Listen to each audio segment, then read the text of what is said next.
Hallelujah. ਸਾਰਿਆਂ ਨੂੰ ਮੇਰੇ ਵੱਲੋਂ ਜੈਮਸੀ ਦੀ। ਮੇਰਾ ਨਾਮ ਦਾਊਦ ਇਬਰਾਹਿਮ ਆ ਅਤੇ ਮੈਂ ਪਿੰਡ ਕਲੇਰ ਕਲਾਂ ਧਾਰੀਵਾਲ ਗੁਰਦਾਸਪੁਰ ਤੋਂ ਗੱਲ ਕਰ ਰਿਹਾ। ਸੋ ਮੈਂ ਤੁਹਾਨੂੰ ਅੱਜ ਇੱਕ ਟੌਪਿਕ ਜੋ ਜੀਭ ਦੇ ਉੱਤੇ ਆ ਉਸ ਦੇ ਬੇਸ ਦੇ ਉੱਤੇ ਮੈਂ ਅੱਜ ਗੱਲਬਾਤ ਤੁਹਾਡੇ ਨਾਲ ਕਰਨ ਦੇ ਲਈ ਜਾ ਰਿਹਾ। ਸੋ ਮੈਂ ਅੱਜ ਜੋ ਵਾ ਉਹ ਤੁਹਾਨੂੰ ਜੀਭ ਦੇ ਉੱਤੇ ਕੁਛ ਵਚਨ ਜਿਹੜੇ ਆ ਉਹਨਾਂ ਦੇ ਉੱਤੇ ਕੁਛ ਆਇਤ ਜਿਹੜੀ ਉਹ ਪੜ੍ਹ ਕੇ ਦੱਸਾਂਗਾ ਕਿ ਜੀਭ ਦੇ ਬੇਸ ਦੇ ਉੱਤੇ ਪਰਮੇਸ਼ਰ ਦੇ ਵਚਨ ਦੇ ਵਿੱਚ ਕੀ ਲਿਖਿਆ ਹੈ। ਸੋ ਪਹਿਲਾਂ ਮੈਂ ਪ੍ਰਾਰਥਨਾ ਕਰਾਂਗਾ ਉਹਨਾਂ ਲੋਕਾਂ ਦੇ ਲਈ ਜੋ ਅੱਜ ਬਿਮਾਰ ਆ, ਹੋਸਪਿਟਲਾਂ ਦੇ ਵਿੱਚ ਦਾਖਲ ਆ ਅਤੇ ਬਹੁਤ ਮਾੜੀ ਕੰਡੀਸ਼ਨ ਦੇ ਵਿੱਚ ਆ। ਸੋ ਆਈਏ ਅਸੀਂ ਆਪਣੀਆਂ ਅੱਖਾਂ ਨੂੰ ਬੰਦ ਕਰਦੇ ਹਾਂ, ਸਿਰਾਂ ਨੂੰ ਝੁਕਾਉਂਦੇ ਹਾਂ, ਉਹਨਾਂ ਲੋਕਾਂ ਦੇ ਲਈ ਪ੍ਰਾਰਥਨਾ ਕਰਦੇ ਜੋ ਹੋਸਪਿਟਲਾਂ ਦੇ ਵਿੱਚ ਬਿਮਾਰ, ਦੁਖੀ, ਪਰੇਸ਼ਾਨ ਜੋ ਵਾ ਉਸ ICU ਜਾਂ ਫਿਰ ਹੋਰ ਕਮਰਿਆਂ ਦੇ ਵਿੱਚ ਹੋਸਪਿਟਲਾਂ ਦੇ ਉਹ ਦਾਖਲ ਨੇ। ਸੋ ਅਸੀਂ ਪ੍ਰਾਰਥਨਾ ਕਰਦੇ ਹਾਂ। Hallelujah, hallelujah, hallelujah. ਸਵਰਗ ਧਰਤੀ ਦੇ ਪਰਮੇਸ਼ਰ ਪਿਤਾ ਪਰਮੇਸ਼ਰ, ਅਸੀਂ ਤੁਹਾਡੀ ਤਾਰੀਫ, ਤੁਹਾਡੀ ਮਹਿਮਾ ਕਰਦੇ ਖੁਦਾ, ਤੁਹਾਡੀ ਸਤੁਤੀ, ਤੁਹਾਡੀ ਹਮਦੋਸਨਾ ਕਰਦੇ ਪਿਤਾ ਪਰਮੇਸ਼ਰ। ਤੁਸੀਂ ਅਤਿ ਮਹਾਨ, ਦਿਆਲੂ, ਕਿਰਪਾਲੂ ਪਰਮੇਸ਼ਰ ਜੇ ਪਿਤਾ ਪਰਮੇਸ਼ਰ। ਤੁਸੀਂ ਖੁਦਾ ਦਇਆ ਕਰਨ ਵਿੱਚ ਪਿਤਾ ਪਰਮੇਸ਼ਰ, ਖੁਦਾ ਛੇਤੀ ਕਰਦੇ ਜੇ ਤੇ ਪਿਤਾ ਪਰਮੇਸ਼ਰ।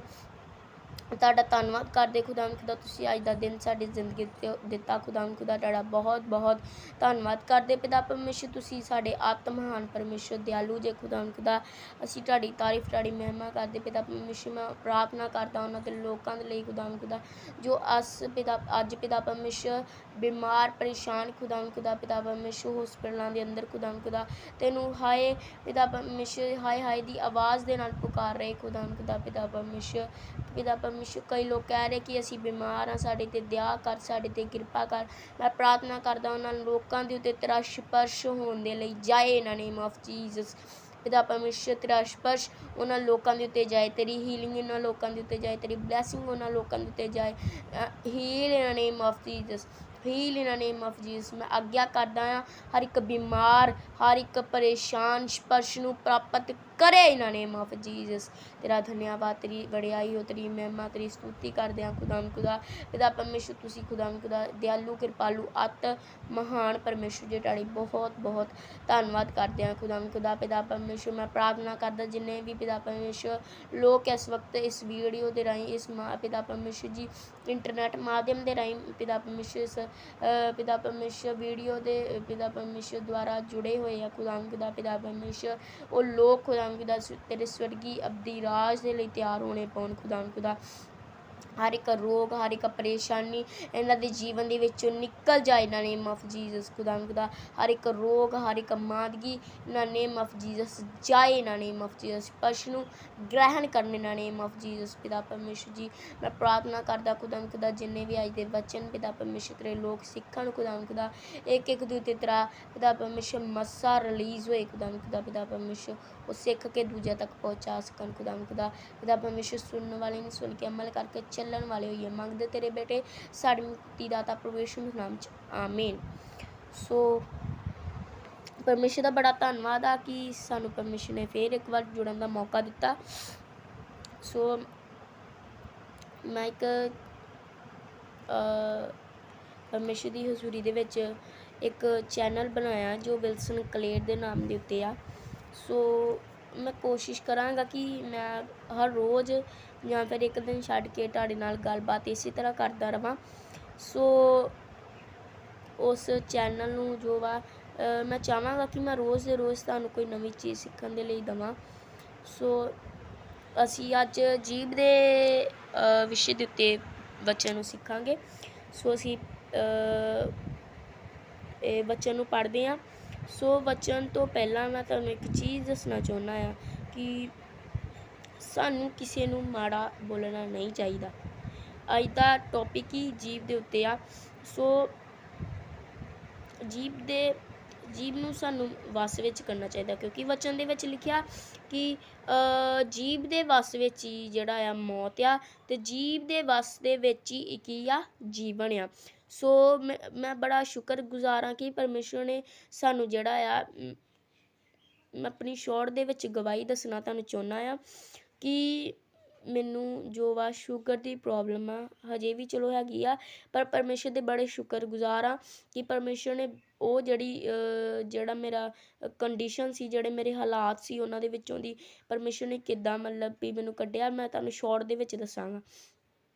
ਸੋ ਜਦੋਂ ਮੈਂ ਹੁੰਦਾ ਸੀ 7 ਸਾਲ ਦਾ 6 ਸਾਲ ਦਾ, ਉਦੋਂ ਤੋਂ ਮੈਨੂੰ ਮਤਲਬ ਸ਼ੂਗਰ ਦਾ ਜੋ ਹੀ ਅਟੈਕ ਹੋ ਗਿਆ, ਜਿਸ ਕਾਰਨ ਜੋ ਵਾ ਮੇਰੇ ਉੱਤੇ ਜਿਹੜਾ ਆ ਉਹ ਬਹੁਤ ਜ਼ਿਆਦਾ ਅਟੈਕ ਹੋਏ, ਮਤਲਬ ਵੀ ਬਿਮਾਰੀਆਂ ਨੇ ਮੈਨੂੰ ਇੰਨਾ ਜ਼ਿਆਦਾ ਘੇਰ ਲਿਆ ਕਿ ਮੈਂ ICU ਦੇ ਵਿੱਚ ਚਲਾ ਗਿਆ। ICU ਦੇ ਵਿੱਚ ਮੈਂ 5 ਦਿਨ ਕੋਈ ਜੋ ਆ ਮੂਵਮੈਂਟ ਨਹੀਂ ਸੀ ਕੀਤੀ, ਜਿਸ ਨਾਲ ਜਿਹੜਾ ਸੀ ਮੇਰੇ ਪਰਿਵਾਰ ਵਾਲੇ ਬਹੁਤ ਜ਼ਿਆਦਾ ਜਿਹੜੇ ਸੀ ਉਹ ਪਰੇਸ਼ਾਨ ਹੋਏ, ਅਤੇ ਮੈਨੂੰ ਉਹਨਾਂ ਮਤਲਬ ਵੀ ਮਸ਼ੀਨ ਦੇ ਵਿੱਚ, ਆਕਸੀਜਨ ਵਾਲੀ ਮਸ਼ੀਨ ਦੇ ਵਿੱਚ ਪਾ ਦਿੱਤਾ।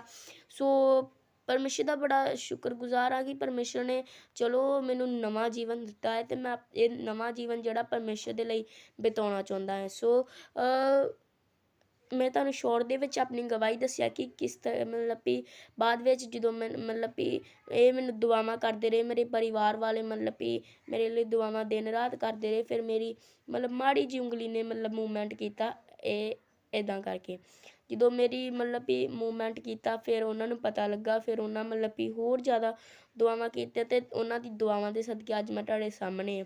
ਸੋ ਮੈਂ ਬੜਾ ਸ਼ੁਕਰਗੁਜ਼ਾਰ ਹਾਂ ਰੱਬ ਦਾ ਕਿ ਪਰਮੇਸ਼ਰ ਨੇ ਮੈਨੂੰ ਨਵੀਂ ਜ਼ਿੰਦਗੀ ਦਿੱਤੀ ਆ। ਸੋ ਆਈਏ ਅਸੀਂ ਵਚਨਾਂ ਦੀ ਤਰਫ ਚੱਲਦੇ ਹਾਂ। ਸੋ ਮੈਂ ਕਹਿ ਰਿਹਾ ਸੀ ਕਿ ਅਸੀਂ ਜਦੋਂ ਮਤਲਬ ਕਈ ਲੋਕ ਹੁੰਦੇ ਆ ਜਿਹੜੇ ਕਿ ਕਹਿ ਦਿੰਦੇ ਮੈਂ ਬੜਾ ਬਿਮਾਰ ਹਾਂ, ਮੈਂ ਤਾਂ ਯਾਰ ਉੱਠ ਹੀ ਨਹੀਂ ਸਕਦਾ, ਅਤੇ ਉਹਨਾਂ ਲੋਕਾਂ ਨੂੰ ਮੈਂ ਕਹਿਣਾ ਚਾਹੁੰਦਾ ਕਿ ਆਪਣੀ ਜੀਭ ਉੱਤੇ ਜਿਹੜਾ ਆ ਉਹ ਕੰਟਰੋਲ ਜਿਹੜਾ ਆ ਉਹ ਸਾਡਾ ਹੋਣਾ ਚਾਹੀਦਾ। ਜੇ ਮਤਲਬ ਵੀ ਅਸੀਂ ਕਹਿੰਦੇ ਹਾਂ ਨਾ ਅਸੀਂ ਨਹੀਂ ਯਾਰ ਠੀਕ ਹੋ ਸਕਦੇ, ਨਹੀਂ ਅਸੀਂ ਕੁਛ ਕਰ ਸਕਦੇ, ਅਤੇ ਫਿਰ ਸੱਚਮੁੱਚ ਜਿਹੜਾ ਹੈ ਪਰਮੇਸ਼ਰ ਵੀ ਕਹਿੰਦਾ ਹੈ ਕਿ ਜੇ ਤੂੰ ਹੀ ਆਪਣੀ ਜੀਭ ਦੇ ਦੁਆਰਾ ਕਹਿਣ ਡਿਆ, ਅਤੇ ਫਿਰ ਮੈਂ ਵੀ ਕੀ ਕਰਾਂ।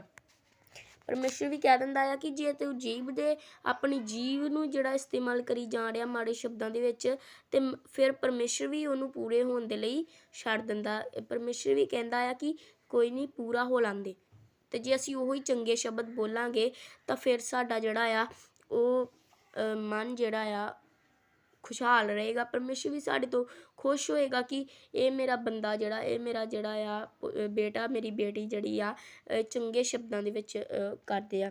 ਸੋ ਅਸੀਂ ਆਈਏ ਵਚਨਾਂ ਤਰਫ ਚੱਲਦੇ ਹਾਂ। ਅਸੀਂ ਪੜ੍ਹਾਂਗੇ ਯਾਕੂਬ ਦੀ ਪੱਤਰੀ, ਉਸ ਦਾ 3 ਅਧਿਆਏ।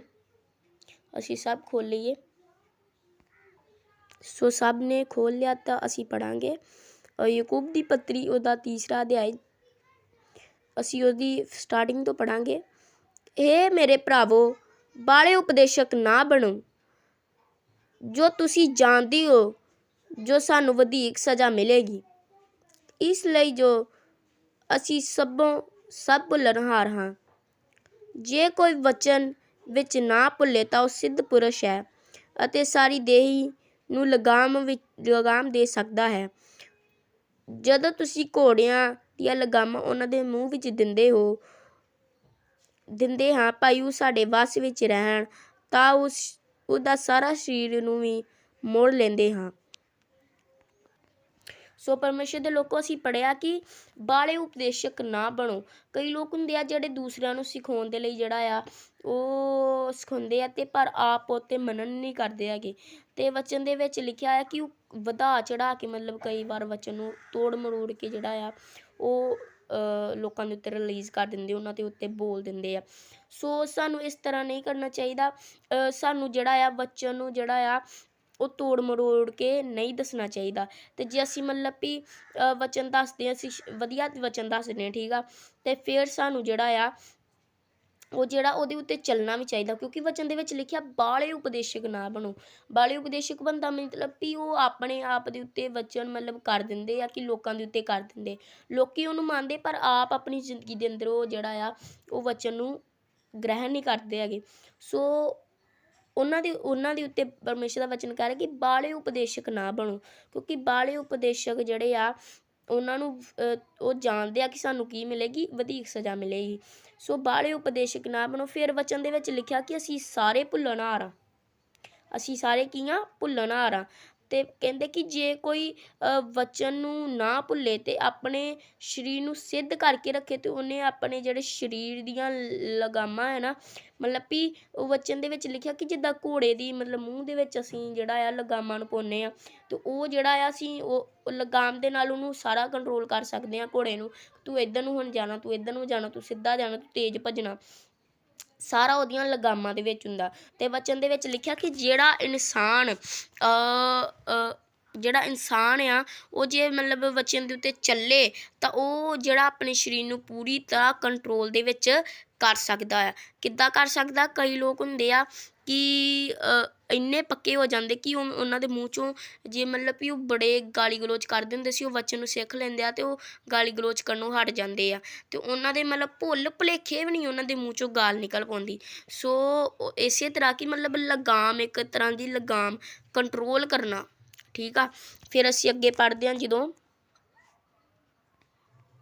ਜਦੋਂ 5 ਆਇਤ ਨੂੰ ਪੜ੍ਹਦੇ ਹਾਂ ਤਾਂ ਇਹਦੇ ਵਿੱਚ ਲਿਖਿਆ, ਇਸੇ ਪ੍ਰਕਾਰ ਜੀਭ ਵੀ ਇੱਕ ਛੋਟਾ ਜਿਹਾ ਅੰਗ ਹੈ ਪਰ ਵੱਡੇ ਫੋਰ ਮਾਰਦੀ ਹੈ। ਵੇਖੋ ਕਿੱਡਾ ਵੱਡਾ ਬਣ ਕਹੀ ਨਿੱਕੀ ਜਿਹੀ ਅੱਗ ਨਾਲ ਬਾਲ ਉੱਠਦੀ ਹੈ। ਜੀਭ ਵੀ ਇੱਕ ਅੰਗ ਹੈ। ਸਾਡੇ ਅੰਗਾਂ ਵਿੱਚ ਕੁਧਰਮ ਦੀ ਦੁਨੀਆ ਜੀਵ ਹੈ। ਸਾਡੀ ਸਾਰੀ ਦੇਹੀ ਨੂੰ ਦਾਗ ਲਾਉਂਦੀ ਹੈ ਅਤੇ ਭਾਵ ਚੱਕਰ ਨੂੰ ਅੱਗ ਲਾ ਦਿੰਦੀ ਹੈ ਤੇ ਆਪ ਨਰਕ ਦੀ ਅੱਗ ਦੇ ਵਿੱਚ ਬਲ ਉੱਠਦੀ ਹੈ, ਕਿਉਂਕਿ ਜੰਗਲੀ ਜਨੌਰ, ਪੰਛੀ, ਘਿਸਰਨ ਵਾਲੇ ਅਤੇ ਜਲ ਜੰਤੂਆਂ ਦੀਆਂ ਹਰੇਕ ਜਾਤਾਂ ਮਨੁੱਖ ਜਾਤ ਦੇ ਵਸ ਵਿੱਚ ਕੀਤੀ ਗਈ ਹੈ, ਸਗੋਂ ਕੀਤੀ ਵੀ ਗਈ ਹੈ। ਪਰ ਜੀਵ ਨੂੰ ਕੋਈ ਮਨੁੱਖ ਵਸ ਵਿੱਚ ਨਹੀਂ ਕਰ ਸਕਦਾ। ਉਹ ਇੱਕ ਚੰਚਲ ਬਲਾ ਹੈ, ਉਹ ਨਾਸ਼ ਕਰਨ ਵਾਲੀ ਵਿਸ ਨਾਲ ਭਰੀ ਹੋਈ ਹੈ। ਉਸੇ ਨਾਲ ਅਸੀਂ ਪ੍ਰਭੂ ਦੇ ਆਤਮਾ ਨੂੰ ਮੁਬਾਰਕ ਆਖਦੇ ਹਾਂ ਅਤੇ ਉਸੇ ਨਾਲ ਮਨੁੱਖ ਨੂੰ ਜਿਹੜਾ ਪਰਮੇਸ਼ਰ ਦੇ ਸਰੂਪ ਉੱਤੇ ਬਣਾਇਆ ਗਿਆ ਫਟਕਾਰਾਂ ਪਾਉਂਦੇ ਹਾਂ। ਸੋ ਵਚਨ ਦੇ ਵਿੱਚ ਲਿਖਿਆ ਕਿ ਜੀਭ ਵੀ ਇੱਕ, ਆਪਾਂ 5 ਆਇਤ ਦੇ ਵਿੱਚ ਪੜ੍ਹਿਆ ਕਿ ਜੀਭ ਵੀ ਇੱਕ ਛੋਟਾ ਜਿਹਾ ਅੰਗ ਆ, ਛੋਟਾ ਜਿਹਾ, ਤੇ ਫਿਰ ਵੀ ਉਹ ਵਚਨ ਦੇ ਵਿੱਚ ਲਿਖਿਆ ਕਿ ਕਿੰਨੀਆਂ ਵੱਡੇ ਫੋੜ ਮਾਰਦੀ ਆ। ਉਹ ਹੈ ਤਾਂ ਐਡੀ ਕੀ ਆ ਪਰ ਉਹ ਵੱਡੇ ਫੋੜ ਮਾਰਦੀ ਆ। ਤੇ 6 ਆਇਤ ਦੇ ਵਿੱਚ ਪੜ੍ਹਿਆ ਕਿ ਉਹ ਸਾਰੇ ਅੰਗਾਂ ਨੂੰ ਜਿਹੜਾ ਆ ਕੁਕਰਮ ਦੀ ਦੁਨੀਆ ਵਿੱਚ ਲੈ ਜਾਂਦੀ ਆ, ਠੀਕ ਆ। ਜੇ ਮਤਲਬ ਵੀ ਜੇ ਅਸੀਂ ਇਹਨੂੰ ਗਾਲ ਕੱਢਦੇ ਹਾਂ ਤੇ ਫਿਰ ਉਹ ਵੀ ਅਸੀਂ ਆਪਣੀ ਜੀਭ ਦੇ ਨਾਲ ਕੱਢਦੇ ਹਾਂ। ਜੇ ਅਸੀਂ ਕਿਸੇ ਨੂੰ ਮਾੜਾ ਚੰਗਾ ਕਹਿੰਦੇ, ਉਹ ਵੀ ਅਸੀਂ ਆਪਣੀ ਜੀਭ ਦੇ ਨਾਲ ਕਰਦੇ ਹਾਂ। ਜੇ ਕਿਸੇ ਦਾ ਦਿਲ ਦਿਖਾਉਂਦੇ ਹਾਂ, ਉਹ ਵੀ ਅਸੀਂ ਆਪਣੀ ਜੀਭ ਦੇ ਨਾਲ ਕਰਦੇ ਹਾਂ। ਸੋ ਇਸੇ ਤਰ੍ਹਾਂ ਦੇਹੀ ਜਿਹੜੀ ਆ, ਸਾਰੀ ਸਾਡੀ ਦੇਹੀ ਦਾ ਮਤਲਬ ਸਮਝਦੇ ਕਿ ਜਿਹੜਾ ਸਾਡਾ ਸਰੀਰ ਆ, ਇਹ ਕਿਤੇ ਮੁਕਰਰ ਆ, ਸਾਡਾ ਸਰੀਰ ਸਾਡੀ ਜੀਭ ਦੇ ਉੱਤੇ। ਜੇ ਅਸੀਂ ਕੁਛ ਕਰਨਾ ਚਾਹੁੰਦੇ ਹਾਂ, ਫਿਰ ਕਮਾਂਡ ਦਿੰਦੇ ਹਾਂ, ਮਤਲਬ ਕਿਸੇ ਨੂੰ ਕਮਾਂਡ ਦੇਣੀ ਹੋਏ, ਕਿਸੇ ਨੂੰ ਕੁਛ ਆਖੇ ਲਾਉਣਾ ਹੋਏ, ਤੇ ਫਿਰ ਵੀ ਅਸੀਂ ਆਪਣੀ ਜੀਭ ਦਾ ਇਸਤੇਮਾਲ ਕਰਦੇ ਹਾਂ, ਹੈ ਨਾ। ਜੇ ਅਸੀਂ ਕਿਸੇ ਨੂੰ ਚੰਗੇ ਆਖੇ ਲਾਉਣਾ, ਫਿਰ ਵੀ ਅਸੀਂ ਆਪਣੀ ਜੀਭ ਦੇ ਨਾਲ, ਜੇ ਕਿਸੇ ਨੂੰ ਮਾੜੇ ਆਖੇ ਲਾਉਣਾ, ਫਿਰ ਵੀ ਆਪਣੀ ਜੀਭ ਦੇ ਨਾਲ ਲਾਉਣਾ। ਸੋ ਵਚਨ ਦੇ ਵਿੱਚ ਲਿਖਿਆ ਇਹ ਇੱਕ ਚੰਚਲ ਬਲਾ ਆ। ਚੰਚਲ ਬਲਾ ਕਿਹਨੂੰ ਕਹਿੰਦੇ ਭਲਾ? ਚੰਚਲ ਬਲਾ ਇੱਕ ਬਹੁਤ ਹੀ ਜ਼ਿਆਦਾ ਜਿਹੜੀ ਆ ਉਹ ਬੁਰੀ ਚੀਜ਼ ਮੰਨੀ ਜਾਂਦੀ ਆ, ਠੀਕ ਆ। ਤੇ ਉਹਨੂੰ ਕਹਿੰਦੇ ਆ ਚੰਚਲ ਬਲਾ, ਜਿਹੜੀ ਮਤਲਬ ਵੀ ਕੋਈ ਬੁਰੇ ਤਰੀਕੇ ਦੇ ਨਾਲ ਸਾਨੂੰ ਚੀਜ਼ ਆਣ ਕੇ ਟੱਕਰ ਪਏ, ਉਹਨੂੰ ਕਹਿੰਦੇ ਚੰਚਲ ਬਲਾ, ਠੀਕ ਆ। ਤੇ ਮਤਲਬ ਵੀ ਉਹ ਕਹਿੰਦੇ ਕਿ ਚੰਚਲ ਬਲਾ ਆ, ਠੀਕ ਆ। ਤੇ ਉਹ ਆਪਣਾ ਵਿਸ ਕੀ ਕਰਦੀ ਆ? ਉਹ ਬੁਰੇ ਭਲੇ ਨਾਸ ਕਰਨ ਵਾਲੇ ਵਿਸ ਨਾਲ ਭਰੀ ਹੋਈ ਆ, ਠੀਕ ਆ। ਫਿਰ ਉਹ ਕਹਿੰਦੇ ਕਿ ਇਸੇ ਨਾਲ ਅਸੀਂ ਪਰਮੇਸ਼ਰ ਨੂੰ ਕੀ ਆ? ਮੁਬਾਰਕ ਆਖਦੇ ਹਾਂ, ਤੇ ਇਸੇ ਨਾਲ ਹੀ ਅਸੀਂ ਉਹਦੇ ਸਰੂਪ ਉੱਤੇ ਬਣਾਏ ਗਏ ਮਨੁੱਖਾਂ ਨੂੰ ਸ਼ਰਾਪਿਤ ਕਰਦੇ, ਉਹਨਾਂ ਨੂੰ ਸ਼ਰਾਪ ਦਿੰਦੇ ਹਾਂ। ਸੋ ਵਚਨ ਦੇ ਵਿੱਚ ਲਿਖਿਆ ਇਸੇ ਤਰ੍ਹਾਂ ਨਹੀਂ ਹੋਣਾ ਚਾਹੀਦਾ। ਕਹਿੰਦੇ ਕਿ ਜਦੋਂ ਅਸੀਂ ਅੱਗੇ ਪੜ੍ਹਦੇ ਹਾਂ, ਫਿਰ ਜਦੋਂ 10 ਆਇਤ ਨੂੰ ਪੜ੍ਹਦੇ ਹਾਂ, ਇਹ 'ਚ ਲਿਖਿਆ ਆ, ਇੱਕੋ ਮੂੰਹ ਵਿੱਚ ਬਰਕਤ ਅਤੇ ਇੱਕੋ ਮੂੰਹ ਵਿੱਚੋਂ ਫਟਕਾਰ ਨਿਕਲਦੀ ਹੈ। ਹੇ ਭਰਾਓ, ਇਹ ਗੱਲ ਇਉਂ ਨਹੀਂ ਹੋਣੀ ਚਾਹੀਦੀ। ਭਲਾ ਸੋਮੇ ਦੇ ਇੱਕ ਮੂੰਹ ਤੋਂ ਕਦੇ ਮਿੱਠਾ ਅਤੇ ਕਦੇ ਖਾਰਾ ਪਾਣੀ ਨਿਕਲਦਾ ਹੈ? ਹੇ ਭਰਾਵੋ, ਕੀ ਇਹ ਹੋ ਸਕਦਾ ਹੈ ਜੋ ਹੰਜੀਰ ਦੇ ਬੂਟੇ ਤੋਂ ਜੈਤੂਨ ਦੇ ਫਲ ਅਥਵਾ ਅੰਗੂਰੀ ਵੇਲ ਨੂੰ ਹੰਜੀਰ ਲੱਗੇ ਅਤੇ ਖਾਰੇ ਪਾਣੀ ਵਿੱਚੋਂ ਮਿੱਠਾ ਪਾਣੀ ਵੀ ਨਿਕਲਦਾ? ਪਰਮੇਸ਼ਰ ਦਾ ਵਚਨ ਕਹਿੰਦਾ ਕਿ ਇੱਕੋ ਜਿਹੜੇ ਆ ਉਹਦੇ ਵਿੱਚੋਂ ਕੀ ਨਾਮ ਲੈਂਦੇ ਆ, ਸੋਤੇ ਦੇ ਵਿੱਚੋਂ ਕਦੀ ਮਿੱਠਾ ਤੇ ਕਦੀ ਖਾਰਾ ਪਾਣੀ ਕਦੇ ਨਹੀਂ ਨਿਕਲਦਾ। ਜਿਹਦੇ ਨਾਲ ਅਸੀਂ ਯਹੋਵਾ ਨੂੰ ਮੁਬਾਰਕ ਆਖਦੇ, ਉਸੇ ਨਾਲ ਅਸੀਂ ਜਿਹੜਾ ਆ ਉਹਦੇ ਸਰੂਪ ਉੱਤੇ ਬਣਾਏ ਗਏ ਮਨੁੱਖਾਂ ਨੂੰ ਉਹਦਿਆਂ ਜੋ ਵਾ ਇਹ ਕੀ ਨਾਮ ਜਿਹੜੇ ਮਨੁੱਖ ਆ ਅਸੀਂ ਉਹਦੇ ਸਰੂਪ ਉੱਤੇ ਬਣਾਏ ਗਏ ਆ। ਸੋ ਉਹ ਸਰੂਪ ਦੇ ਉੱਤੇ ਬਣਾਏ ਗਏ ਲੋਕਾਂ ਨੂੰ ਫਿਟਕਾਰਾਂ ਪਾਉਂਦੇ ਆ। ਉਹ ਕਹਿੰਦਾ ਭਾਈ ਇਸ ਤਰ੍ਹਾਂ ਨਹੀਂ ਹੋਣਾ ਚਾਹੀਦਾ। ਇੱਕ ਸੋਮੇ ਦੇ ਵਿੱਚੋਂ ਇੱਕ ਮਤਲਬ ਵੀ ਖਾਰੇ ਸਮੁੰਦਰ ਦੇ ਵਿੱਚੋਂ ਕਦੇ ਮਿੱਠਾ ਪਾਣੀ ਨਿਕਲ ਸਕਦਾ? ਕਦੇ ਨਹੀਂ ਨਾ ਨਿਕਲਦਾ। ਅਤੇ ਕਦੇ ਅੰਗੂਰੀ ਵੇਲ ਨੂੰ ਹੰਜੀਰ ਲੱਗਦੀ ਆ? ਕਦੇ ਨਹੀਂ ਲੱਗਦੀ। ਅਤੇ ਕਦੀ ਅੰਗੂਰੀ ਜਿਹੜਾ ਮਤਲਬ ਵੀ ਹੰਜੀਰ ਹੁੰਦਾ ਉਹਨੂੰ ਅੰਗੂਰੀ ਫਲ ਲੱਗਦਾ ਕਦੀ? ਕਦੇ ਨਹੀਂ ਲੱਗਦਾ। ਸੋ ਪਰਮੇਸ਼ਰ ਦਾ ਵਚਨ ਕਹਿੰਦਾ ਕਿ ਇਸੇ ਤਰ੍ਹਾਂ ਸਾਡੀ ਇੱਕ ਜੀਭ ਵੀ ਹੋਣੀ ਚਾਹੀਦੀ ਕਿ ਇੱਕੋ ਤਰਫ ਹੋਣੀ ਚਾਹੀਦੀ, ਜਾਂ ਤਾਂ ਉਹ ਸੱਜੇ ਮੁੜ ਜੇ ਜਾਂ ਤਾਂ ਉਹ ਖੱਬੇ ਮੁੜ ਜੇ। ਕਹਿਣ ਦਾ ਮਤਲਬ ਵੀ ਜਾਂ ਤਾਂ ਉਹ ਬੁਰਿਆਈ ਦੀਆਂ ਗੱਲਾਂ ਬਕ ਲਏ ਜਾਂ ਤਾਂ ਫਿਰ ਉਹ ਸੱਚਾਈ ਦੀਆਂ ਗੱਲਾਂ ਬਕ ਲਏ। ਠੀਕ ਆ, ਇੱਕ ਹੀ ਜਿਹੜਾ ਆ ਇੱਕ ਤਰਫ ਹੀ ਅਸੀਂ ਰਹਿਣਾ, ਦੋਵੇਂ ਬੰਨੇ ਨਹੀਂ ਅਸੀਂ ਰਹਿਣਾ ਹੈਗਾ। ਬਿਲਕੁਲ ਅਸੀਂ ਦੋਵੇਂ ਬੰਨੇ ਨਹੀਂ ਰਹਿਣਾ, ਕਿਉਂਕਿ ਅਸੀਂ ਸਜ਼ਾ ਦੇ ਭਾਗੀ ਹੋਵਾਂਗੇ ਜੇ ਅਸੀਂ ਦੋਵੇਂ ਬੰਨੇ ਰਵਾਂਗੇ। ਠੀਕ ਆ, ਉਸੇ ਨਾਲ ਅਸੀਂ ਕਈ ਲੋਕ ਹੁੰਦੇ ਆ ਕਿ ਉੱਚੀ ਉੱਚੀ ਪ੍ਰਾਰਥਨਾ ਕਰਦੇ ਆ, ਯਹੋਵਾ ਸਾਨੂੰ ਬਰਕਤ ਦੇ, ਆਸ਼ੀਸ਼ ਦੇ ਪ੍ਰਾਰਥਨਾ ਕਰਦੇ ਆ ਨਾ।